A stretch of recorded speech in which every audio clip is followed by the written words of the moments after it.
Then in 2013, you played for the Browns. You started 8 games for Cleveland that year. How difficult was it to play for a team during that time frame who wasn't really good and was arguably the worst team in the NFL? Yeah, that was hard. I'm a winner, used to winning, and I went there to compete for the job, but I understood, Brandon Wheaton was the guy that they brought in as a first-round draft pick, so they told me they wanted me to mentor him and help him grow, so that's what I did. And then, he ended up getting hurt, and then they ended up taking the third guy and putting him in front of me, Brian Hoyer, and I was like, yo, what's going on?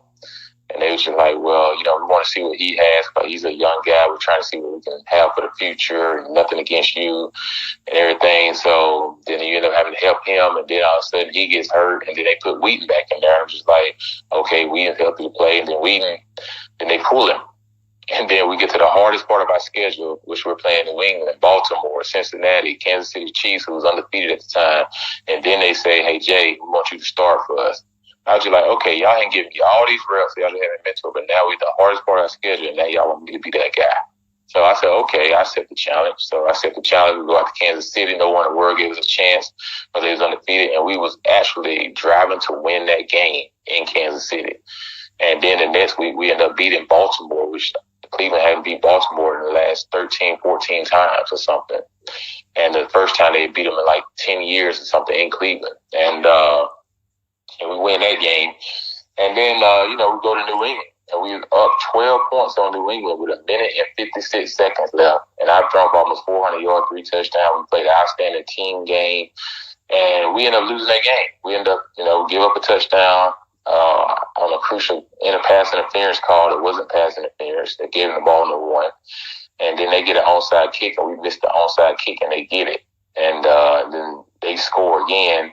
And that's how they end up winning and beating us in that game. I was just like, my God, like, how many bad stuff can happen to a team that plays so good and we're in the games? And we're like in New England winning that game. And so there's just so many games that went that way down the stretch for us. And I don't know what it is about that place, but their fan base is so awesome. They're so great and so hungry to win. I just feel like we win that New England game and we beat Baltimore and Kansas City.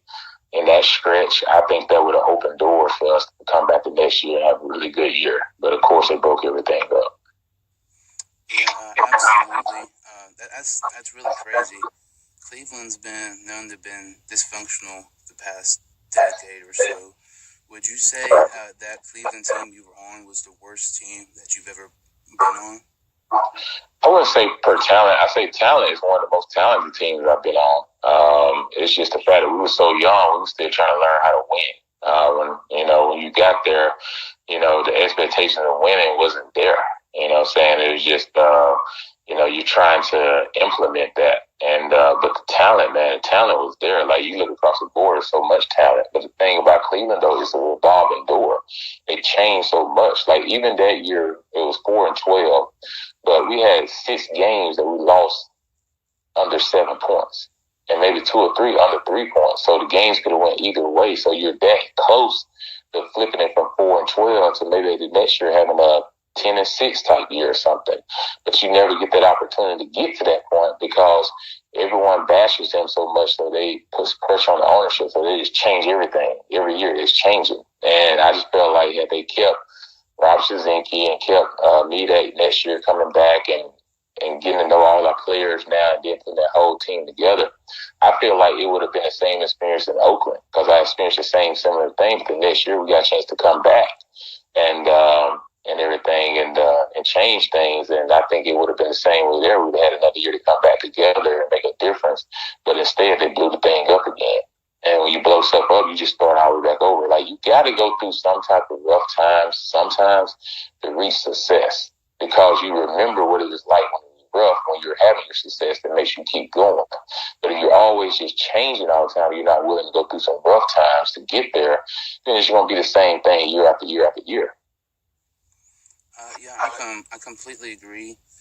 Aside from Mayfield, the past decade with the Browns, it seems like if they start a quarterback 2 or 3 different games, and if they don't win a game or if they don't play good, they start a different quarterback. It doesn't really make much sense to me. Yeah, it doesn't make sense because as a quarterback there, man, you have to get rooted and stuff. You can't just plug somebody in and say, okay, here's 3 games, see what you do, and you don't like it.